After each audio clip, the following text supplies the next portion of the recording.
So my film was about a man sort of reminiscing on an album, memory album, photo album, VR album, whatever you want to imagine it to be as, of a lost loved one, girlfriend, wife. And your girlfriend is here tonight? Yeah, Jillian. She's so she is not dead. No, she's alive. No.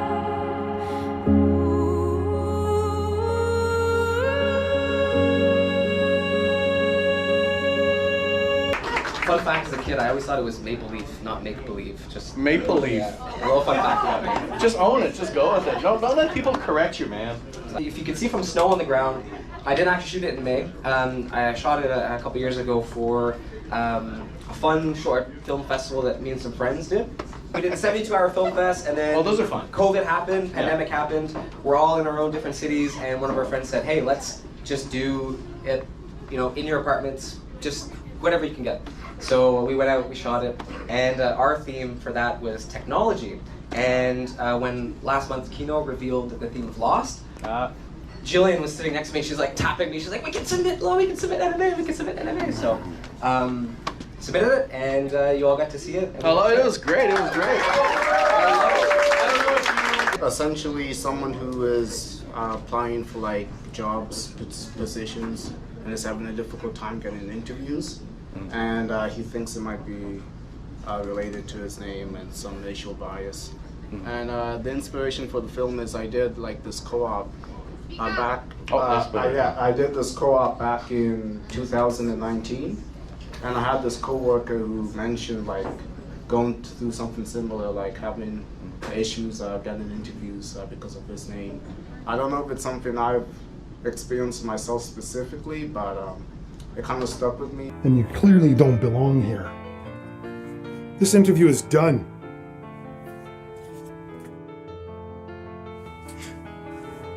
You know what's funny? 3 weeks ago, I applied for this job as Jamal Harris. Got rejected. So I applied again as Jim Harris, and voila, here I am. And then once I got into the editing, the first edit was about 12 minutes. Yeah. I ended up cutting about half of it because I realized I didn't need most of it. And I have to thank the actors. I think it's their performances mainly that kind of kept the film together. And your vision as well, I'm sure. Yeah.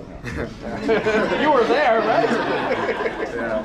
My character had to get her life together, and with the help of her friends, we saw her internal battles, and then in the end she found the courage to do what she needed to do to get out of that situation. I have nowhere else to go.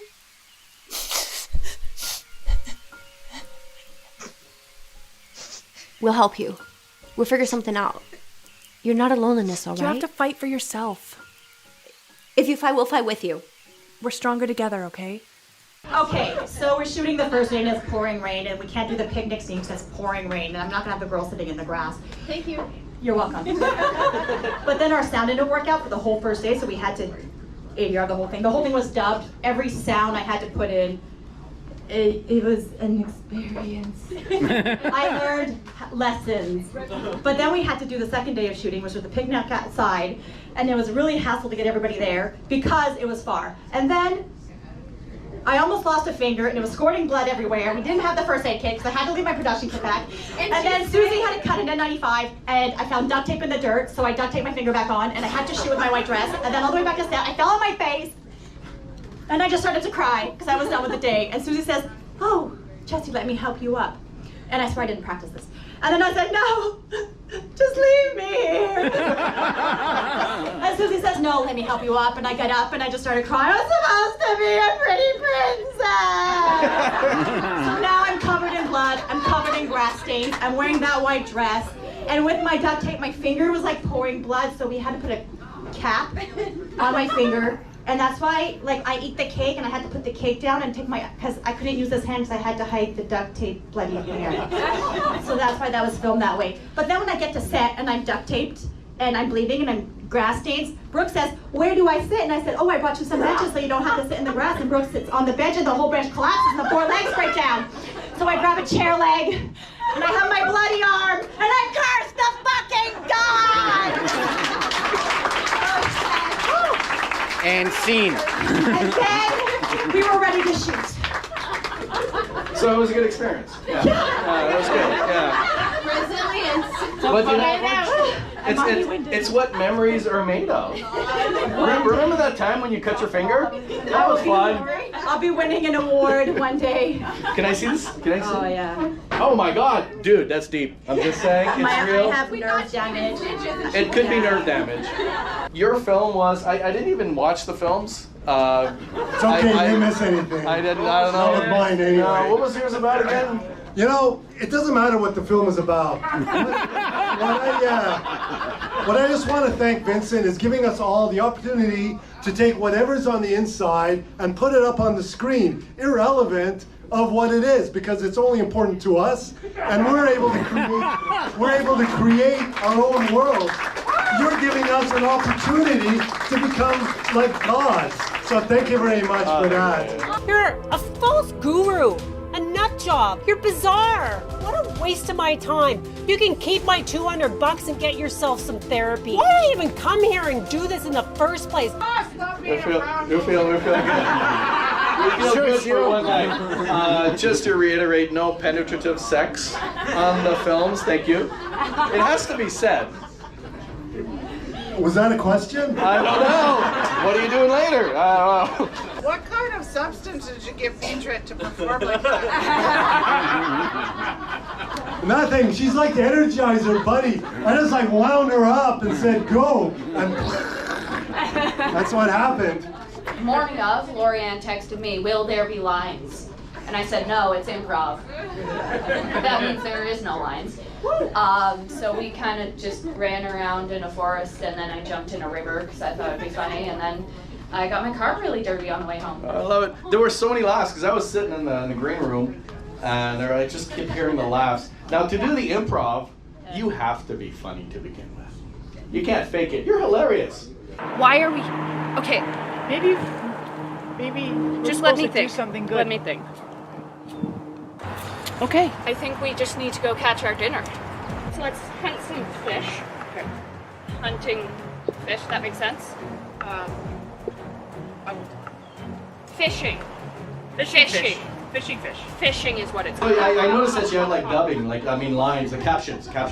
Yeah, so I actually, I had a little group chat with Petra and Lorianne as we were constructing the film, because yes, we started with this very dumb idea, basically like female Cheech and Chong get lost on their right?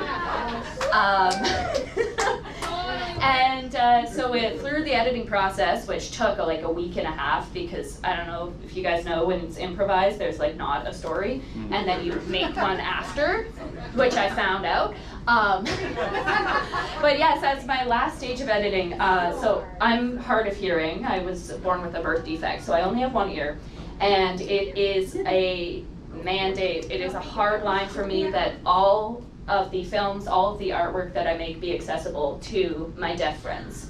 So I will always have subtitles, if not actual sign language, in my films.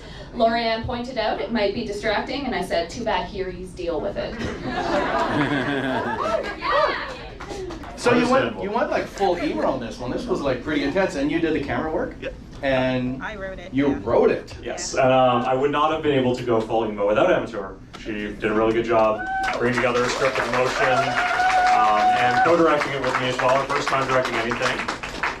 And yeah, we butted heads a little bit here and there, but I think we brought something together that really worked in the end. I've been in video journalism class before, and I kind of directed little short pieces. They were journalistic pieces, but like I like directing, I guess. I guess I didn't know I had this kind of like intuition for directing, because I'd never really seen myself as a like leader, I guess. Friend? This is murder we're talking about here. It pains me to say this, but I think Kristen is making the right move. Guys, can we just stop arguing? I'm the one that did the crime, so I should be doing the time, right? I was really like challenged by this as a producer, which was cool. Which was like, I would have never written anything with this many actors, or with a hospital scene, or with a car crash scene for myself, because I would have been like, I don't think we can do that.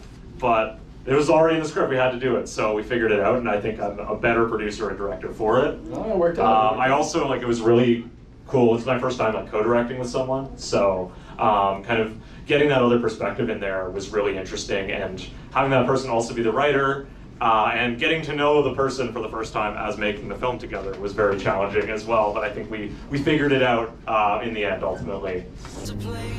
Go in southern Italy, oh, I can take there. Are you good? Yeah, I'm fine. This was a really cool film, just quick technical things. We did day for night. Well, it turned into more like day for evening. How'd you do that? Yeah, you just underexpose the camera and make everything all blue. Throw a bunch of filters on it. Throw a bunch of filters on it. Yeah. But we did that. We did a poor man's process. So it's like the car moving, but we did that in the studio, which was really cool. And then, yeah, we built a fake hospital in the studio, which was really cool. So, yeah. Lots of like low budget filmmaking stuff, but we figure it out. So you've made a lot of these films before, and it was you singing. Yes. Yeah. I lost somebody in October, and you made me feel things in a great way. Thank you for your bravery.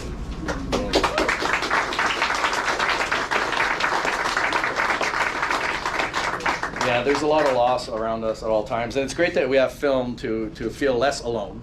You know, we share these emotional things, and this was very personal to you as well. Yeah, well, she's only 32, so she was, you know, unexpected, so it was very tough. And I hope you're singing in the angels' choir, and I hope the angels know what they have. That Canada Goose that came to you at the end there, did you feel like that was her? I was thinking that because they didn't have any food or anything, but they didn't show on the film, but it followed me to the car, and it sat on the rock next to me for a little while. So I was able to pat it, and it wasn't mean, and it walked me all the way back to the car. So I don't know. Usually they're not very nice. What was the inspiration for this film? Me. I mean, all the things that happened in the film essentially happened to me after the film was done. So it's so much me that I've been like this whole week. I've been that character the whole time because I'm trying to write and I can't, and I'm trying to do so much. The scene of the panic attack almost happened on set. Yeah, because stuff happened on set, and then you just overwhelmed. You're acting, directing. You're thinking of too many things, and then you just, Oh, this was a big film, a big project for you. Yeah. I mean, congrats! I'm really happy the way it turned out. I mean, you should be proud. I'm really impressed, and the reaction it got at the end. I was sitting there in the green room with a friend, and I was just like, "What is going on?" Like, right on! You did this, man. Thank you. How was that?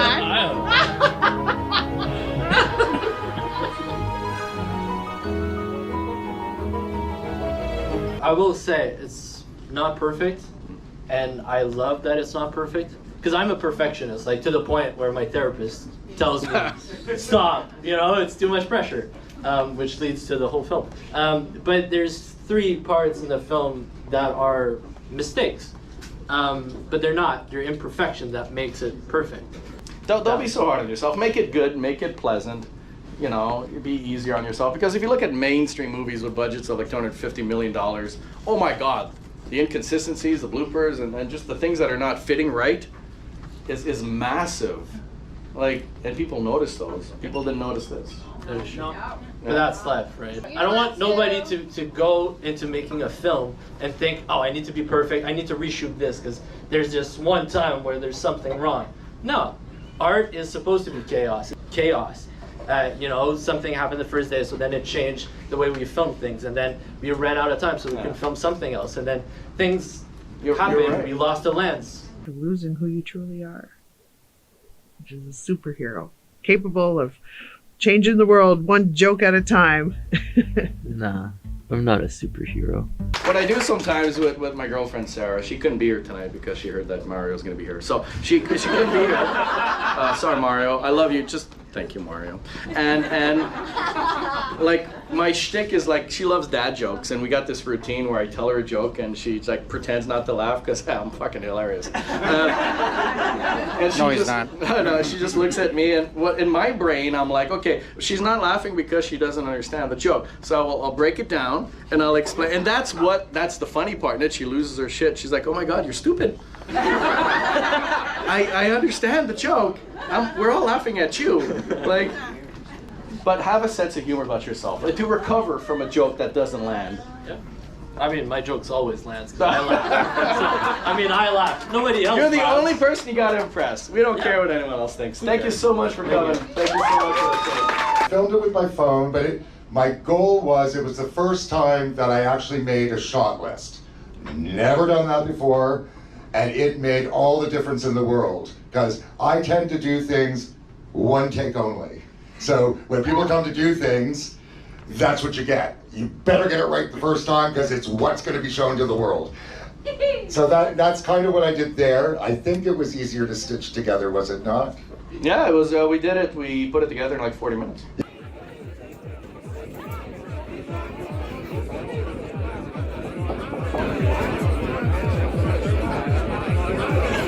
It definitely makes a difference to at least have some kind of idea as to how the shots tell the story and move things forward. I did not worry about things whether a hat was on my head or not on my head, so you'll see all kinds of continuity errors, because that was not my focus, nor do I care. So now the goal is go through, watch it, see how many things do not fit in continuity, because at least the shot list told the story.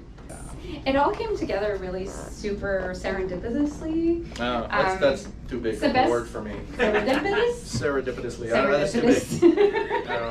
But I don't know how to say it in French. How do you say that in French? Serendipitous. I don't know. So I even say it right in English? I don't even know. But what was the meaning behind the film? Okay, so it's about me and my cousin. I have a cousin that I grew up with. That was my big sister, and she unfortunately died of suicide in 2018. Yeah. So even 5 years later, it still like really affects me. So this film is like a homage to her.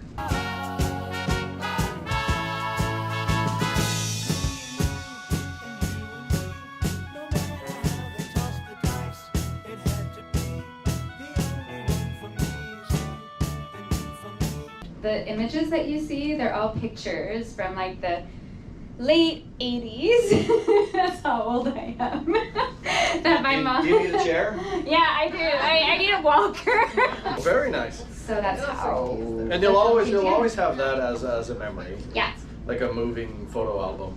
It's a moving photo album, and then the image, the words that you see are actually close-ups of letters that we used to write to each other, and that's letters that she wrote to me. So We tend to get lost in ourselves and in this stuff that's going on in our lives, and we find ourselves in the dark.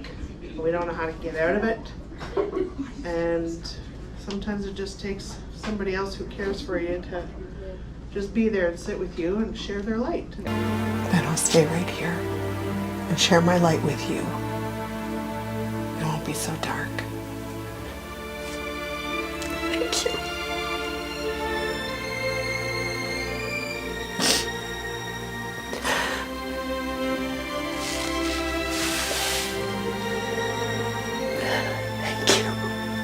And then allow them to let Just them in. be, just let them be, because sometimes you can't be fixed, right? You just have to go through it. So if somebody just sits with you and goes through it with you, that's helpful. I love that. That's what I always thought, is that you don't have to fix it, you have to be there. Yeah. And I was just talking about you. I was just like saying, your films have a signature. Yes. It's like biographical documentary, quirky. How do you describe it? Yeah, that does sound good. You're sharing essay films. Essay films. This is my grandmother's ruler. That was the first one, right? It was a big building, but it was square-shaped, so if you kept walking in circles, eventually you'd find your class. What do you film on? Just on my phone. On your phone. There you go. Just use a phone. I mean, when in doubt, they look just as good. Like there's nothing stopping you really at this point. You can use your phone. You can edit on your phone. Yeah, just outtakes. I mean, Francis's anxiety is a wonderful thing, really. We didn't even really put the skit together. We just watched the outtakes. Okay, Yeah, that we was do it. something with it. Green screen and yeah. Are you gonna put the film together eventually? Yeah, like we were lost before we started, so it's very serendipitous. I don't know what the French word is. That is all. And this is your third film together. Yes, yes, it is. Is it in the same universe? Yeah, oh yeah, yeah, Sure. yeah. Yeah, we'll always have an alien tie. Yeah, and Gimp. Yes, well, yeah. Yeah, you have no idea what you're missing if you don't know what I'm talking about. A blue dolphin seaman was the first one. Yeah. And then there was something with a GIF, which was apparently neat. And then I wrote a really nice sketch that had none of those things in it, and then we just showed the invitation. Oh no! I thought it fit the theme better actually. And I'm Justin, Mr. Carty's aide de camp, social media girl. Say it again. Okay. Finance Minister, asshole, Regina. Go. Just a second. And I'm Justin, his social media guru. I'm pleased to meet you. I get the lines, and I literally instantly forget them. You forget the lines. As soon as I have to say the words, I get the anxiety. It's hard memorizing lines, isn't it? Especially lines you write yourself. The thing is, I like acting, but if it was on someone else's project, it would probably be a bit of a... Yeah. Of course, none of us came prepared. Just improvise everything like Murphy. Yeah, well, pretty much. Just do like Murph Yeah. does. This is our 5th installment of Tainted Mom. I don't know if you know, but it's like a Kino thing. That's great. So, why is your sister's husband never here? Oh, he's usually here. This is the second time he hasn't been here. Oh. It's because he's taking English lessons. So it was really funny. He was saying poopy for puppy, but then when he got to the actual filming, he didn't say it. So, but it would have been really tight if that was the case, you know. Oh, what a bunch of cute little poopies. Yeah, I love that.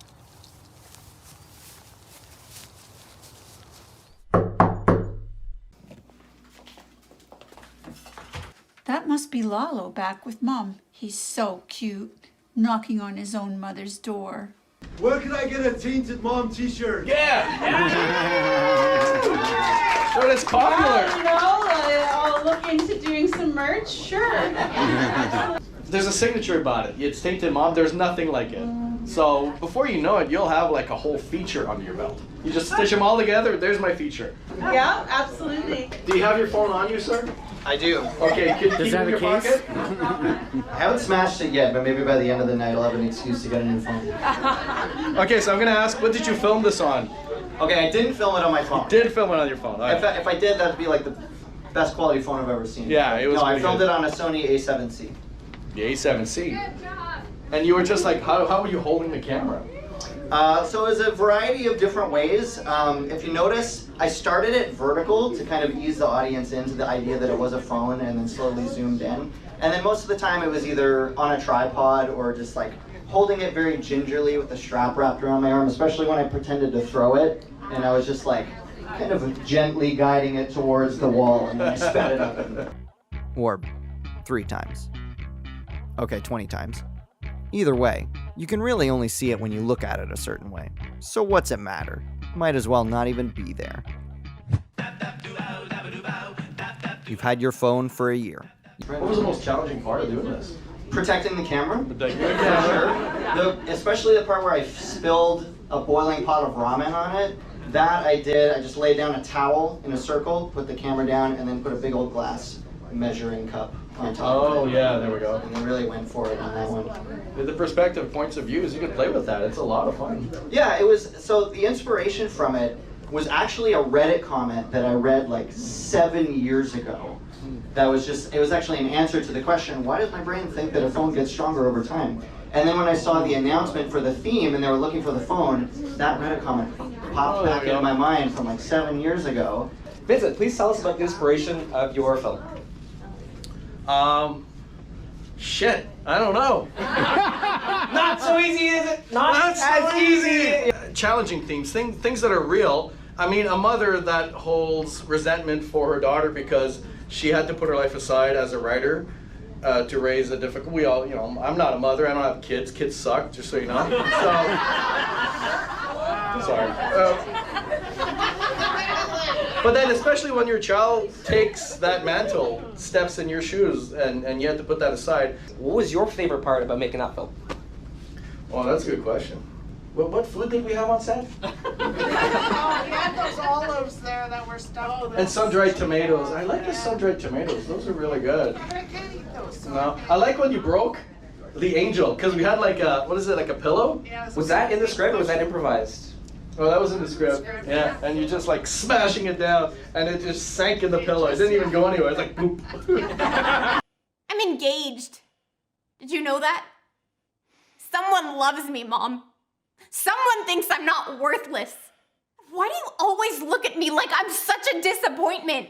Why do you hate me so much? You want to know? I want to know. Because it was supposed to be me! We had so much fun just bringing that emotion out of everyone. That's the fun part. It's intimate. You're in a set, and you're like, sometimes you don't understand the motivation of the character, but goddamn, you can bring it. You know, when you kneeled and you said, "I can fix this." I mean, clearly, it's all about like symbolism. She's trying to fix and mend the relationship with her daughter. I mean, that's all these scenes, all these words were carefully crafted. So upon second rewatch, pay attention to everything that is said. I don't know. I'm not tooting my own horn here. I'm just saying. I love you, Vince. Oh, Stephanie. Thanks for being in my film, because when I thought of someone getting mad, I can only think of you. No, I knew you would bring like. Oh, not another angel! No, God, no! Oh, no. Good night, everyone. Thank you. I love you all.